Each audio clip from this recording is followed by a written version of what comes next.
Hello everybody, and just here, and welcome back to Majo to Yajuu episode 8, in which we will save the witch.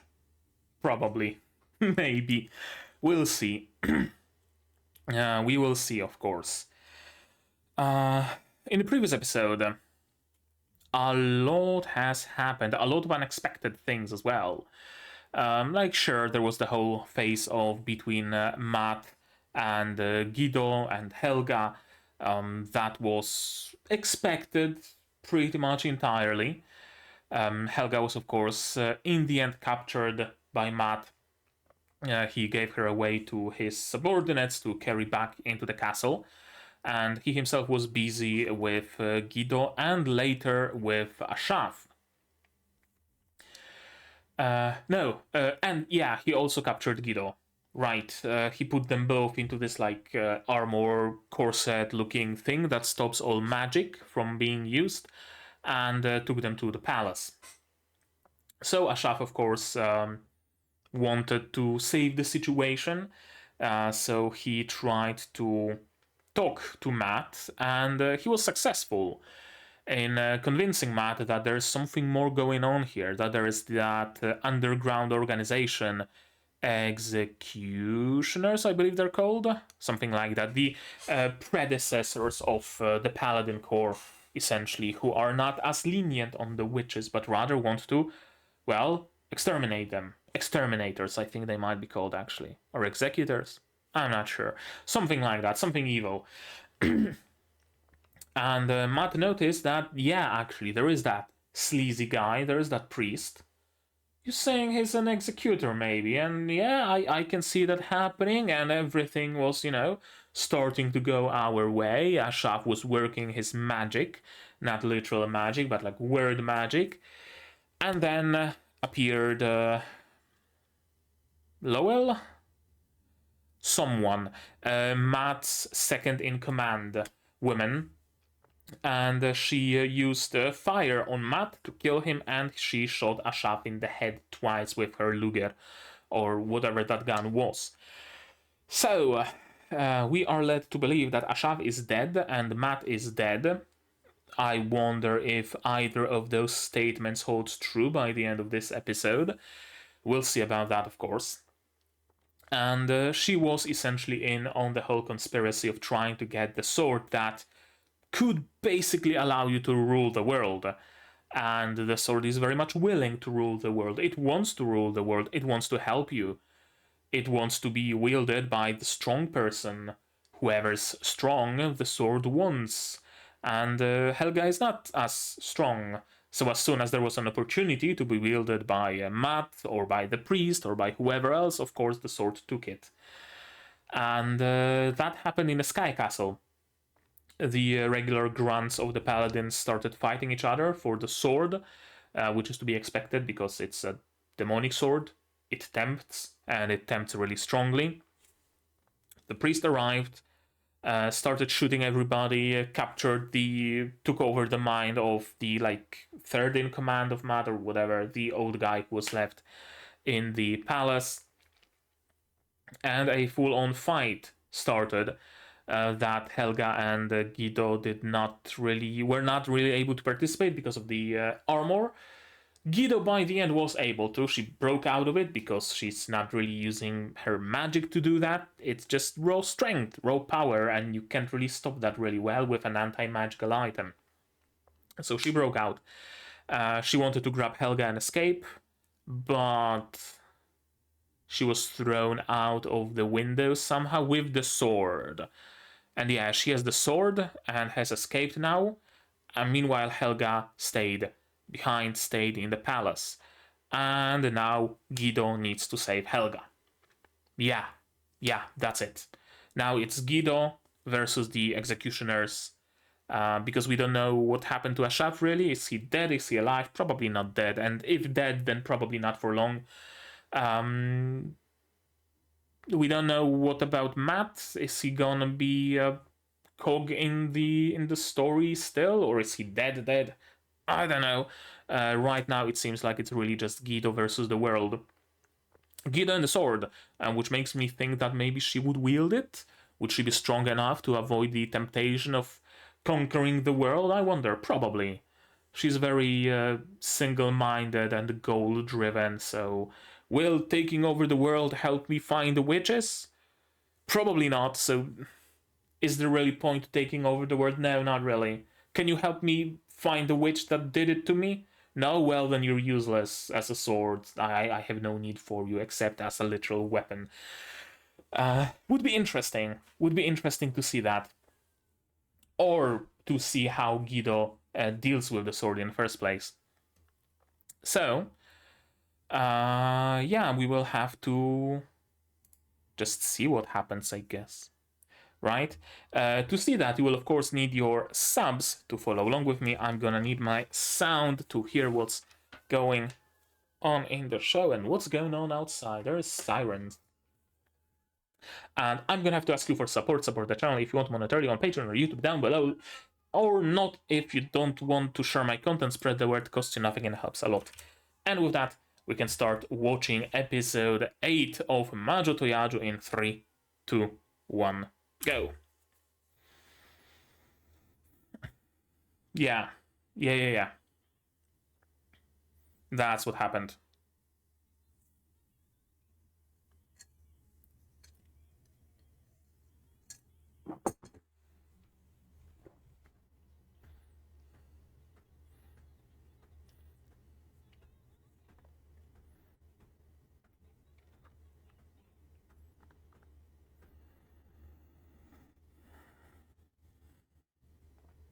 Have trust in Guido.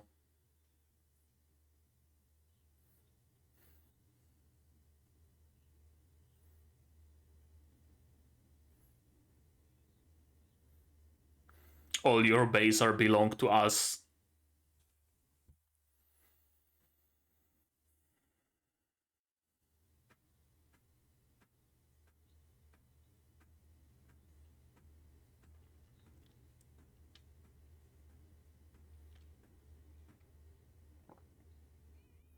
And yeah, that's where we ended, so opening, I suppose?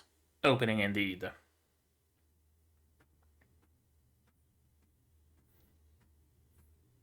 So, let me use this opportunity to remind you that currently on the channel there's a poll running, on my Patreon that is. I finished watching Madoka Magica, I'm gonna be watching something else, and you can decide what that else is going to be. Currently there's 3 votes. So we can still skew the scales. There is Scrapped Princess, Jujutsu Kaisen, Bookworm, Yuki Yuna, plenty of other shows, 7 in total. So if any of that interests you, you might want to check it out.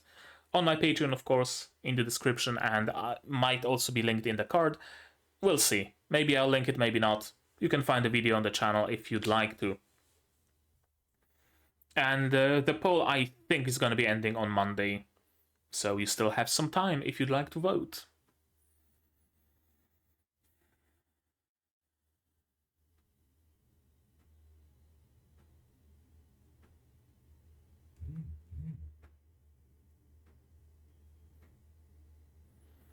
Yeah, the fake out ending of the opening.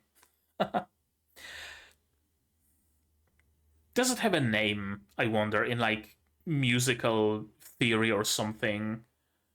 Where you lead the composition to its end, and then haha, psych, and you have still a moment of the music. Backstory to Helga.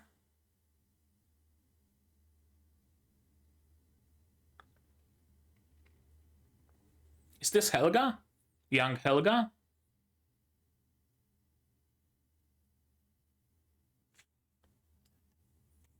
And she's gonna enter through the exit through the bottom? No.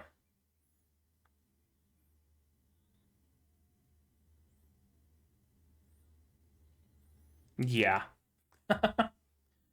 You have little to no control over Guido.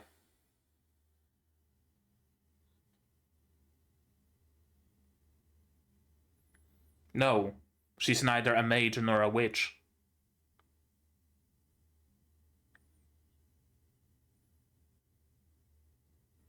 Where Ashaf? How Ashaf? Oh, it was an ice bullet.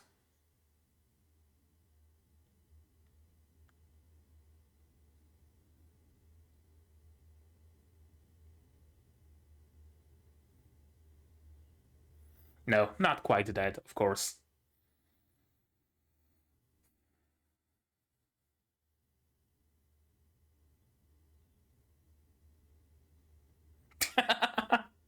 Easy. Oh, he protected your head from the bullet with ice? Yeah, probably. No, he's an ally now.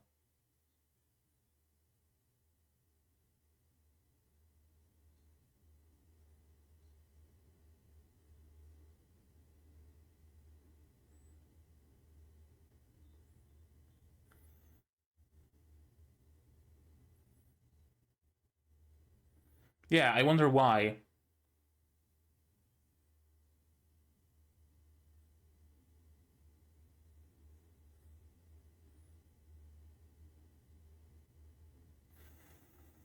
Fair, actually, yeah. Very fair question. Yeah, I'm not just gonna indiscriminately start attacking my subordinates. Maybe he just doesn't want to kill.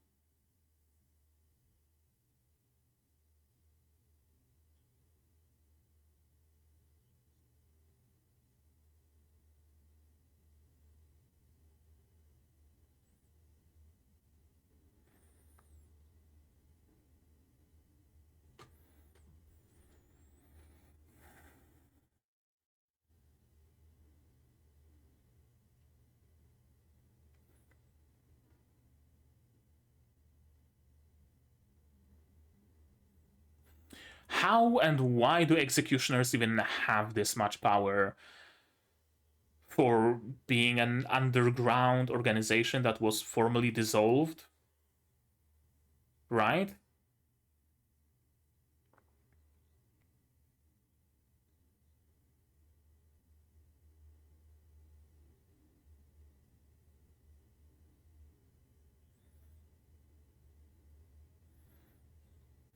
Stuff it into the coffin?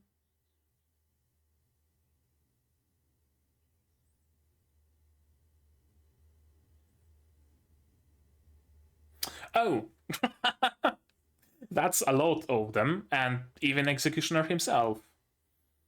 I guess they're not gonna have to go to the castle after all. The castle came to them.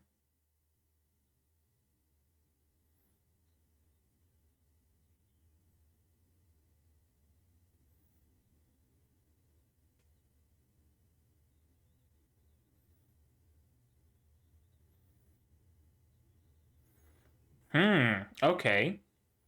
Interesting backstory.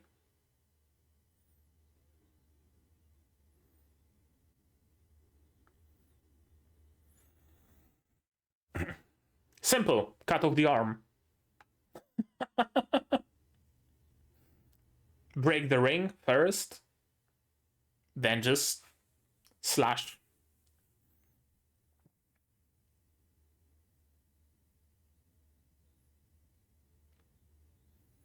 That being human sacrifice. Yep.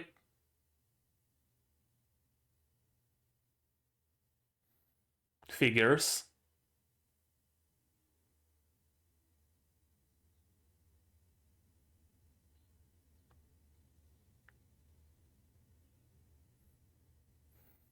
Yeah, for being a very strong mage thing, you're really careless at times, aren't you?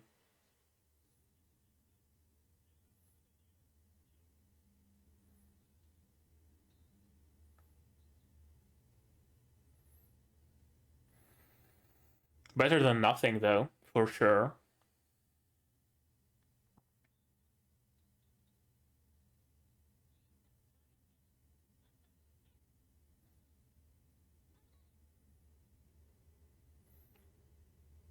Huh?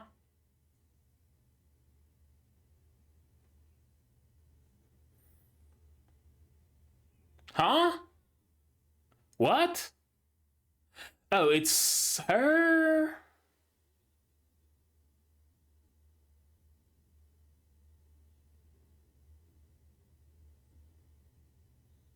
Oh, he took control of Helga after all.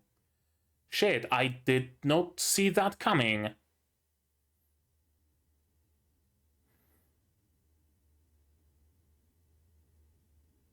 Now kiss.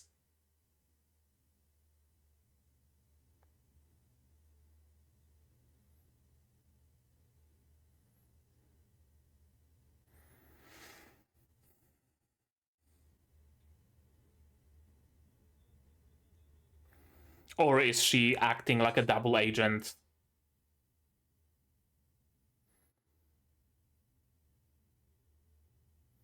Could be a double agent. If she was mind controlled into attacking Guido, would she be saying all that to her? I guess not a double agent after all.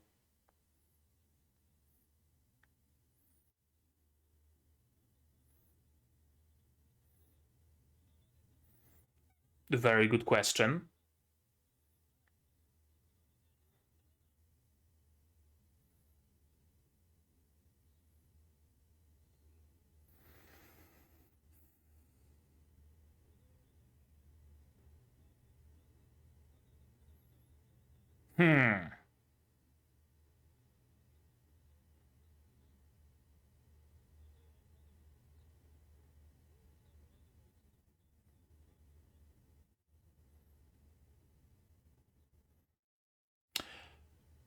Actually, a very good question. Why was the sword not sealed in some... Oh. Yeah, because the place burned down, of course. By you or your compatriots, I take it.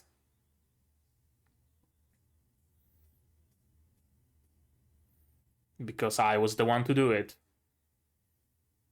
Okay, yeah.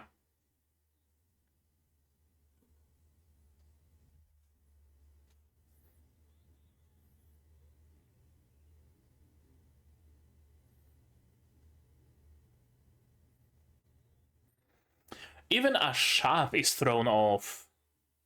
And that's not common. Well, shit. And there goes Helga.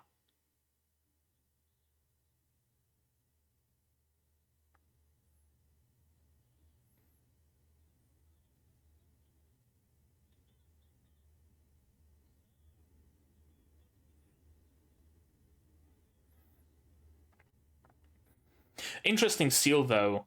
Like, it requires the bearer's death to unseal it, so you have a guarantee that the bearer will not use it. Right?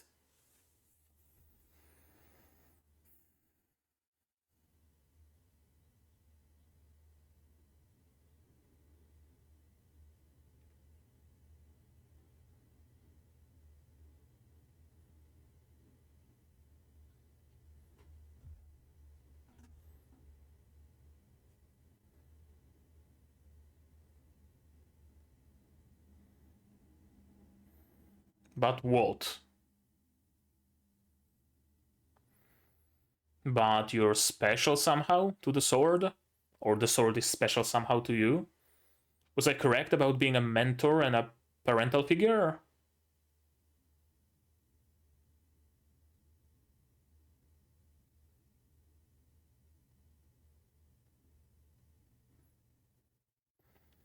Yeah, good thing she took it. That was very shoddily hidden. I wouldn't be able to hide the sword any worse unless putting it in the open.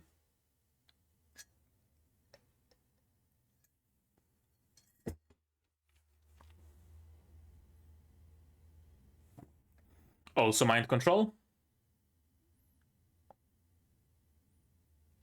No, okay.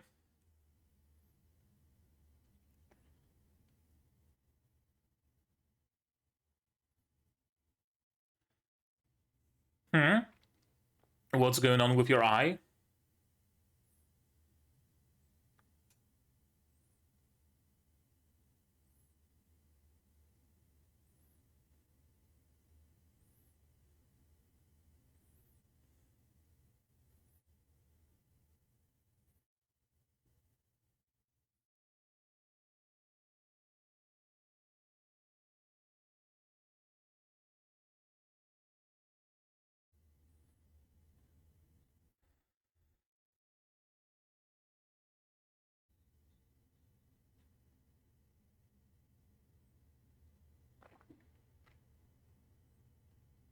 damn. Just straight up put on pikes.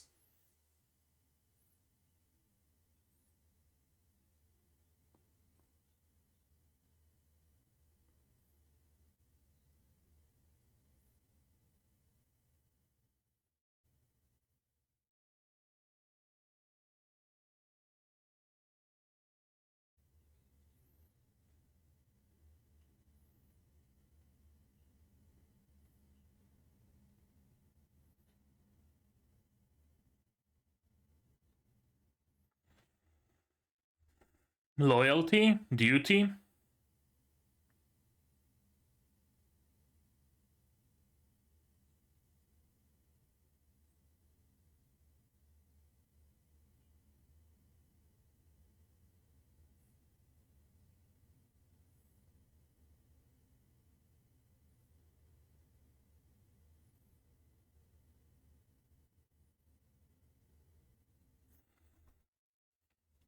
And because no one else will?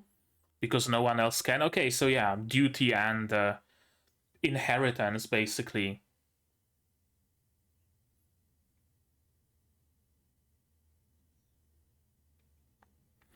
She can't.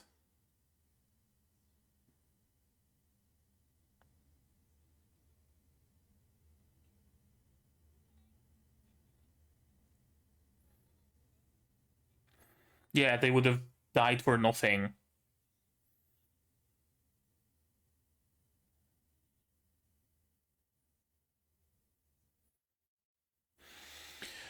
I guess we will learn that right now. Okay, I guess it cuts really good. That's the power of it.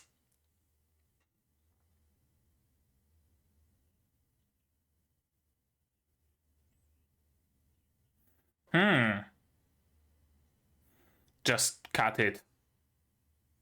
Yeah. And we have a monster on our hands. The executioner got transformed? Oh, no, it is the sword. Okay. That's not even a sword. It's a just not a demon sword, just a demon. No, you're gonna be the first victim. Yeah, you don't gain control of it by unsheathing it.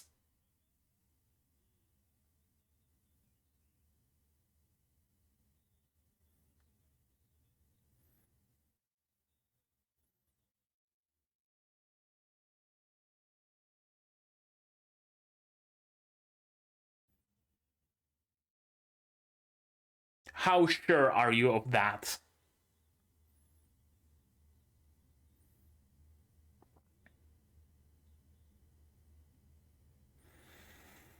Why did you unsheath it then? If you gain a nothing of it? Mind control? Yeah, but you have issues maintaining that control.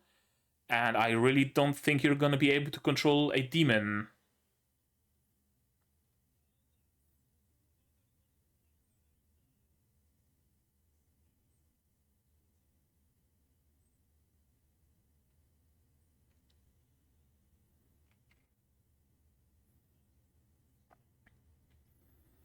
Hmm.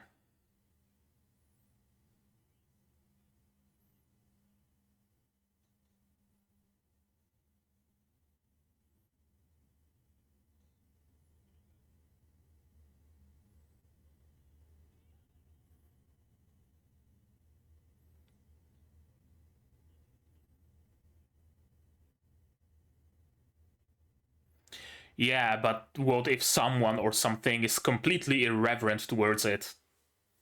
Exactly. There's no rationalizing of, this is the hand of 17 kings and you will bow to it. What the fuck is a king? Zolfrak. And that's it. Yeah.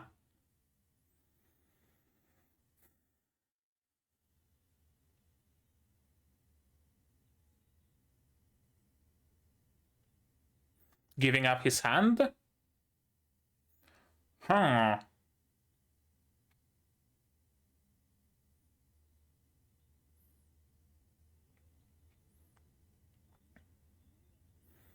Who are you going to sacrifice? There aren't that many people left around. You bet on the wrong horse, lady. You're gonna get sacrificed. Exactly.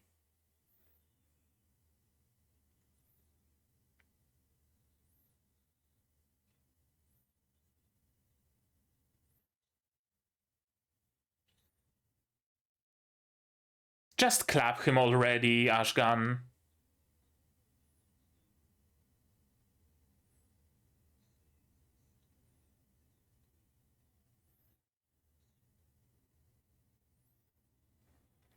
Credits? No, not yet.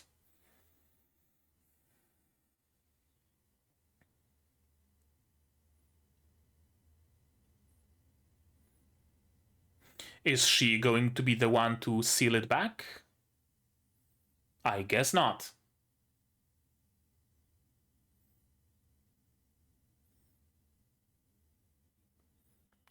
Run where if Ashgan is just going to continue rampaging?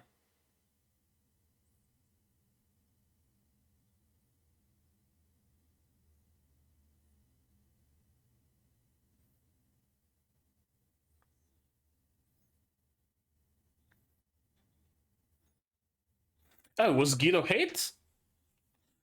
Hey! Ask and you shall receive.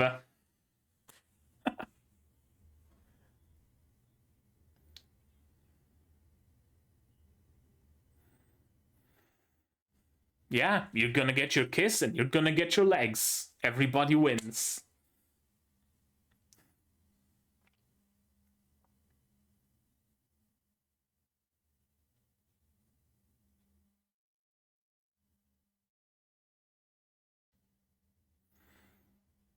Time for the beast to join as well.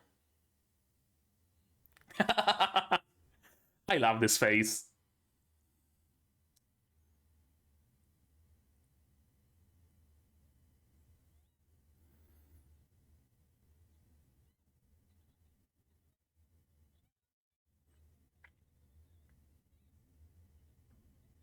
Yeah, it's not gonna be a shaft, my girl. It's not gonna be a shaft.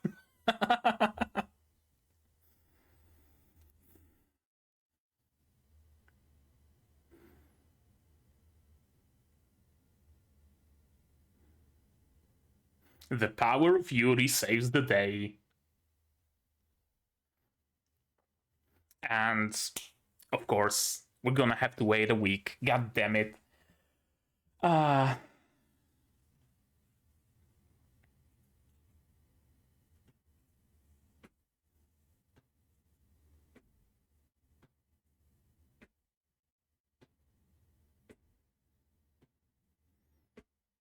Nice episode.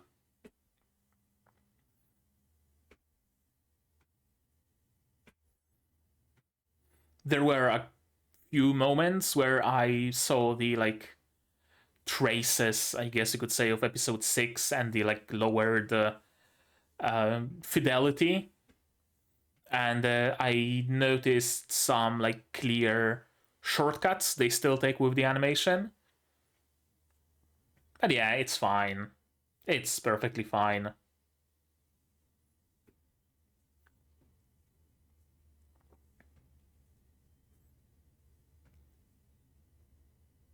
But yeah, we're gonna talk about it a little bit more in depth, I guess, in the discussion section as soon as the ending ends. And there's nothing after credits.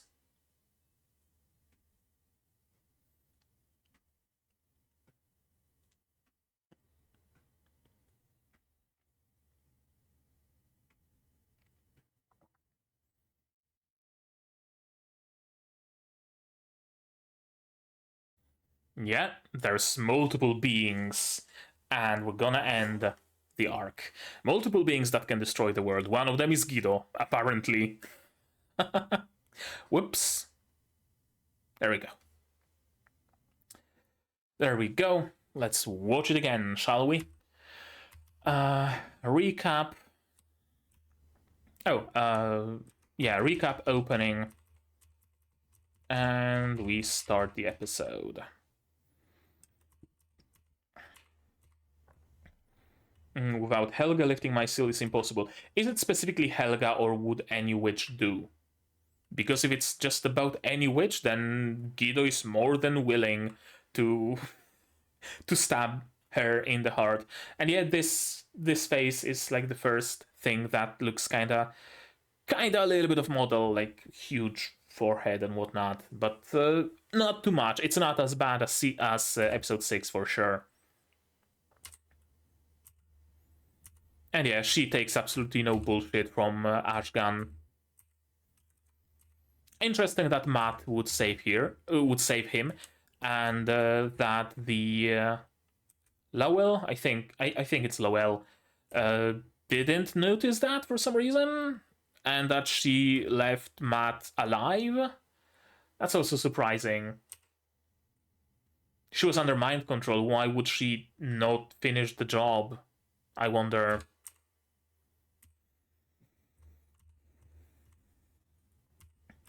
Why did you not break the ice earlier? You had to wait until the last moment for effect, didn't you?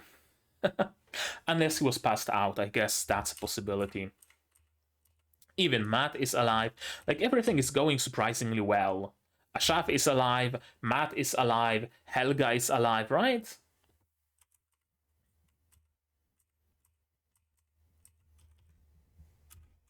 Hmm.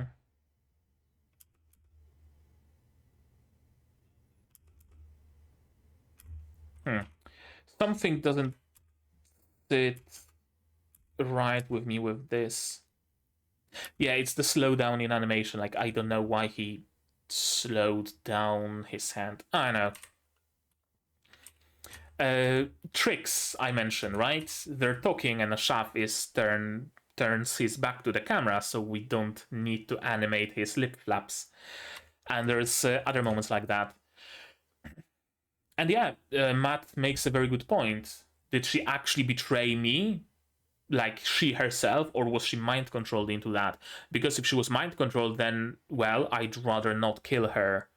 I'd rather unmind control her and have her continue being my subordinate, right? Makes perfect sense. I like it. I really like Matt's approach here, because honestly, in many shows, in many stories, it would be just a very simple deal, right? My subordinate attacked me, so I'm just gonna stab my subordinate back, and oh, I'm gonna, shed a tear, but you gotta do what you gotta do. She was mind controlled, she was no longer herself, yada yada. No, not in this case. Not in this case. Matt is very conscious of that, right? I like it. It's cool. The elemental would have killed her if I hadn't restrained it. Put punches on Guido as well. Yeah, I wonder if he simply just doesn't like killing. He's doing what he's doing because he has to, but he takes no joy in it. And if he can just chase someone away, or lock someone up, or freeze someone in ice, or something like that, he would prefer that from an execution on the spot, right? An executioner took over, yeah. And Guido is really happy, like, ah, in your face.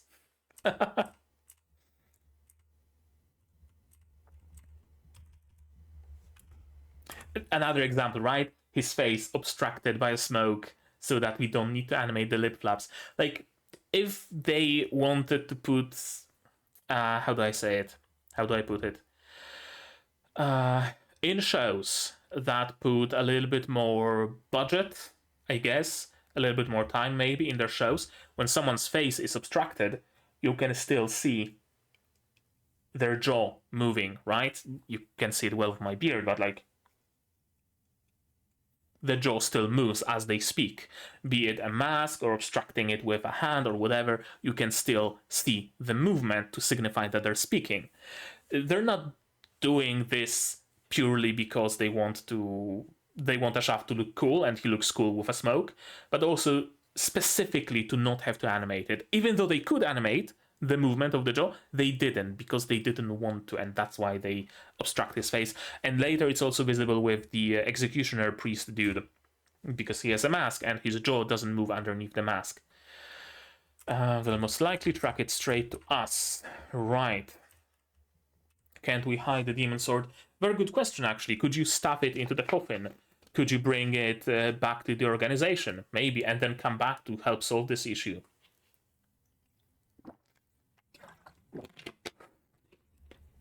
God damn it.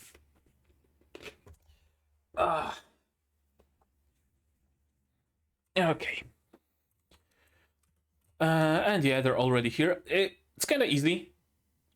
Not in like a bad way, just an observation how easy it is for them to face each other. And I guess it makes sense because the executioner wants to finish the job and he wants the sword. He's not gonna wait in the castle, you know, twiddling his thumbs and doing the imposing pose and whatnot, waiting until they arrive. No, he's a go-getter. He takes things in his own hands. Mind control, yes. Correct. 17 ancient kings, the ablest leaders of a great but long vanished nation, had their skins sewn together to make this, and there's also a ring. And it exerts obedience. Yep. Doesn't work on a witch, and probably doesn't work on people who are just not, you know, obedient enough in the first place, who do not respect authority, I would believe, at least. And apparently it requires a sacrifice. I was about to say that it's surprising that Helga managed to escape. Like, I would expect more from him for being such a big, imposing villain. But it makes sense if Helga was actually mind-controlled. Take Helga and run. Behind you. Yeah, I was legit thinking that there is actually something behind Guido. But no, it was just a ruse.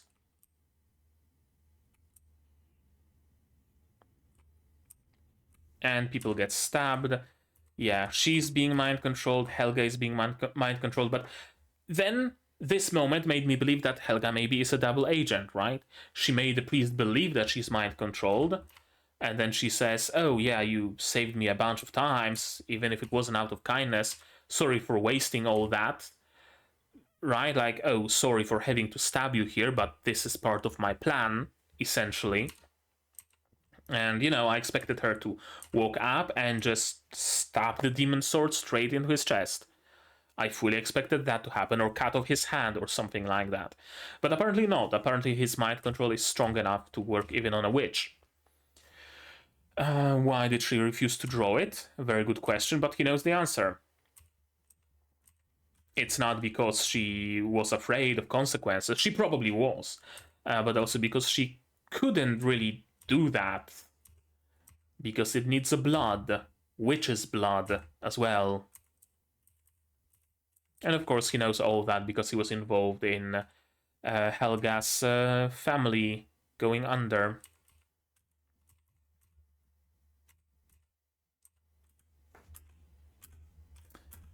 There's also something about this Ashaf's animation here.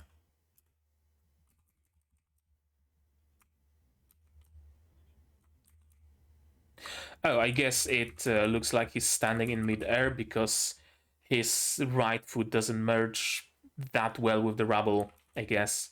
There's like no occlusion shot, whatever, doesn't matter. Right, we get backstory on Helga, we get a backstory on the sword. Their family has been protecting the sword for generations, and there's only two, including Mother, three, I would assume, people left who have the witch's blood in them, the witch's powers. I would assume there are so many girls because the mother was trying to get one with witch genes so that she can control the sword or protect it, right? Maybe, probably. That would be my assumption. All things considered, though, I expected, I don't know, more, I guess, from her family. Like, I expected the sword to at least be hidden in their mansion, like locked behind a heavy door, behind some traps, like Chamber of Secrets from Harry Potter, essentially.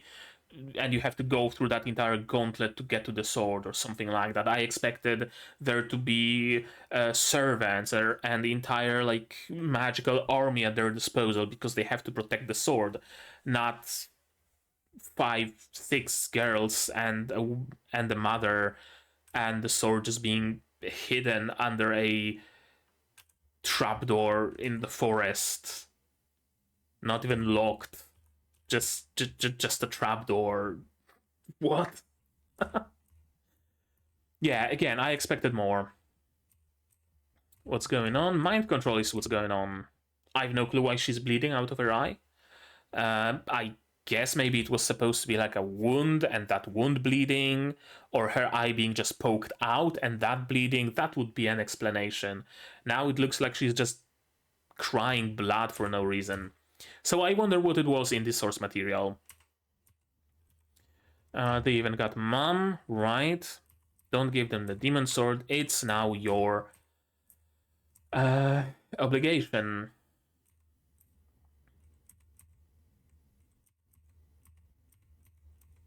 And yeah, someone will probably reveal the secret. Because, I mean, mind control, right? Stealing the demon sword to keep the world safe and working so hard for outsiders we've barely even seen. It really clicked with me, but we still put our lives on the line, so make it matter. Never throw it away. If you throw it away, then all the lives, all the sacrifices, all the, all of our ancestors' work would have been for naught. Don't throw it away. Makes sense. Loyalty to the family, loyalty to the family's cause. And yeah, despite all the hatred, she's not gonna draw it.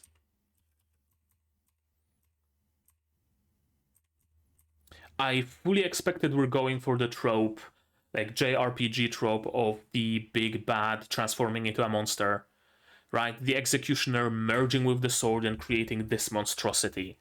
But no, this is the sword. This is the demon. I wouldn't even call it a demon sword, just a demon. And it has a really dope design. I really love the outside ribs, for example. Really cool design to that demon.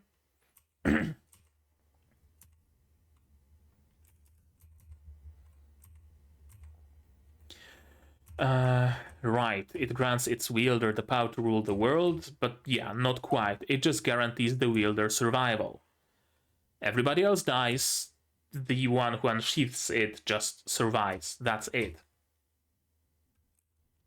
Yeah, I was really questioning why does he even do that, because it gives you no benefit. If the sword was actually controllable by you, sure, I can see it being tempting. As long as you hold the sword, as long as you wield it, you can kill anybody, destroy anything, control anything, yada yada. But if you just unleash it and you just have a guarantee of survival, then why? Unless you're just evil. And I mean evil in that, like, very simple meaning of just straight evil. For no reason, no redeeming qualities, no backstory, just inherent evil. Other than that, I don't know why, but he hopes to control it with his demon hand. And it actually makes me question, are the executioners really a group? Are they really an organization? Because if they are, then I would assume they wouldn't allow for such, I know, working alone towards world domination. They would have some sort of like hierarchy and order structure and stuff like that, right? That's what I would expect. But maybe not.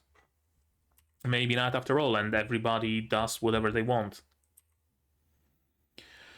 But the same can be said for their minds.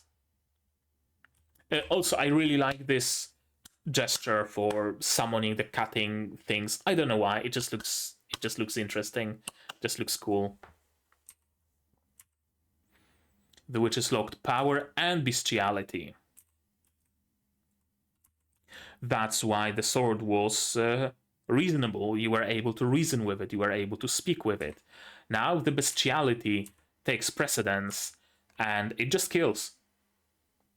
It just kills. Yeah, the 17 kings or whatever, it acts on reverence, as he says. If you respect the authority of a king, then of course you're gonna respect the authority of 17 of them, so you're gonna get mind controlled. The demon, though? Oh no. It has no rationality, it probably has no mind, it just says instinct. Instinct that says kill.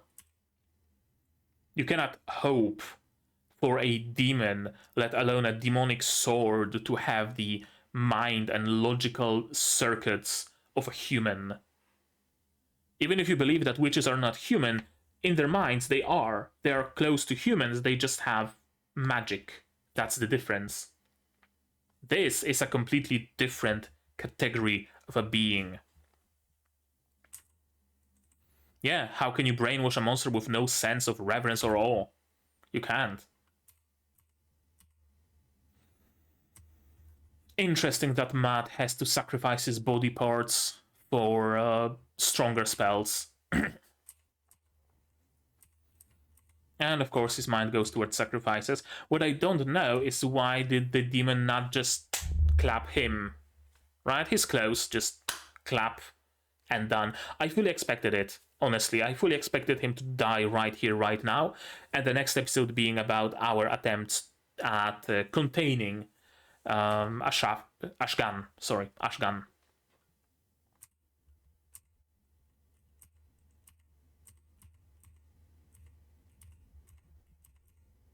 I can't stop Ashgan. Well, Ashgan was stopped once. Surely it can be stopped again. Surely it can be sealed. Unless that magic is somehow lost to time. But then we could probably figure out new magic, right?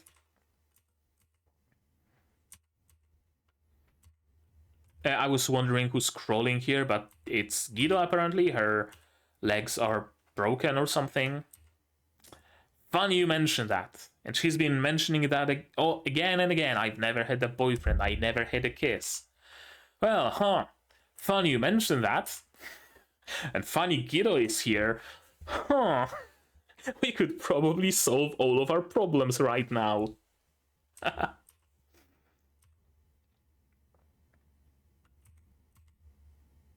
Anyone and everyone has joined the game, yeah. What do you say we use the ace in the hole? I love this face. It's a great face. She's hoping for a kiss from Ashaf, full of smoky cigarettes, but no, that's not what she's gonna get. She's getting Yurification with roses and everything.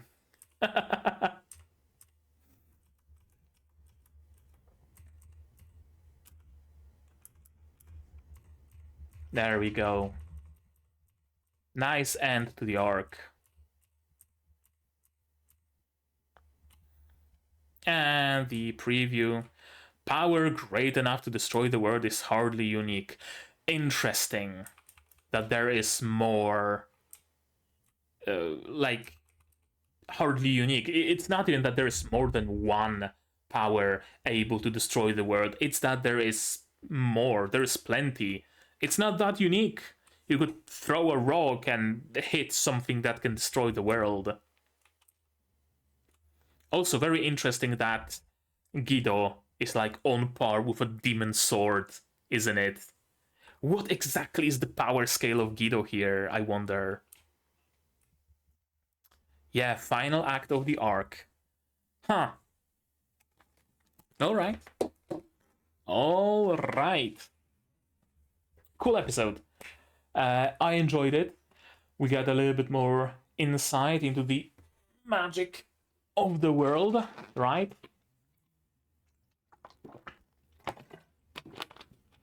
Into the forbidden instruments, into how elementals work, even into how demon swords work. So that's cool. Those bits and pieces of world building. I'm glad we got a backstory on Helga. That was something I myself was curious about. Like, why is she running away with a sword that would be best, like, hidden somewhere, or preferably destroyed, assuming it can be destroyed, right? Why just walk around with it in a random city and, like, I don't know, hiding in the light kind of thing, maybe? I don't know, I'm not sure. Something. And the explanation is that she was simply on the run, and it makes perfect sense. So I'm glad we did get that little bit of a backstory. I was wondering how would Ashaf survive, and I'm glad how it turned out. I really don't feel like it's, I don't know, an asspool. I was really worried that we're gonna get an asspool like, oh, Matt and Ashaf actually talked before, and Ashaf predicted what's gonna happen. So those were really just clones or holograms or whatever, and Ashaf really isn't dead. And he used that to show Matt from the hiding that, something like that. I was afraid it's gonna be. But no, it was just Matt saving his newfound friend in a split-second decision. I only have to question, why did Lowell not finish the job? Did she not notice that she didn't strike a shaft, that she just struck some eyes? I don't know. That's unexplained, and I guess it will remain this way. Anything else? I don't think so. Yeah, in general, I really like the story of this episode. Couple of like hitches and tricks here and there, shortcuts used in animation, but I just kind of get used to that in this show. It's not like a super ultra high budget, high fidelity show like Frieren or Shangri-La Frontier or whatever. So it's perfectly on par with other shows on its level, essentially, when it comes to technicalities. But the stories, the characters, the banter, they just kind of make up for it, I guess. I still do very much enjoy it, and I cannot wait to see Guido punch the demon in the face. That's gonna be cool. That's gonna be really cool to see how Guido manages, because we've only seen Guido in her true beastly form fight once against a witch, which isn't really that much of a threat. If Guido really is a world-ending, right, being. So having a fight of one world-ending being versus another world-ending being, that's gonna be dope. That's gonna be dope. And yeah, it's gonna be really nice to see it in next week. But I think that's gonna be it from me right now. Yeah, I don't think I have anything more to add, but maybe you guys do. If so, say so in the comments down below. What did you think of this episode, my reaction, my theories, stuff like that? No spoilers, please. Spoilers can go to my Discord here, also in the description below. Like this video if you liked it, subscribe to be notified of future videos, not only Majo to Yajuu, but also Frieren, Shangri-La Frontier, Metallic Rouge, plenty others coming in the future. Click the bell to be notified of when I go live, because I do sometimes. Support the channel if you want monetarily on Patreon or YouTube down below. On Patreon, for $10 you get early access to non-seasonal shows that are coming in the future, and for $5 you get the ability to decide what those shows are going to be. And for just $1 you get a role on the Discord and a place in the credits. And the poll to decide the next show is already running, as I mentioned. You can also support me on YouTube via memberships, super thanks, super chats, stuff like that. And if you don't want to spend any money whatsoever, you don't have to. Share my content, spread the word. It costs absolutely nothing and helps the channel a lot. And now, with all of that out of the way, that's gonna be it from me for today. So as always, you guys do all the good stuff, and I'm gonna see you in the next one. Cheers! And here's my wonderful Patreons: QB, Without a Net, Survivor, Zariner, Michael Spaulding, Marco San, Dr. Watt, Akomancer, Marsh, Yuki, Ally, Fassel, and Hans Peter. And you can join them if you want without having to unsheath any swords.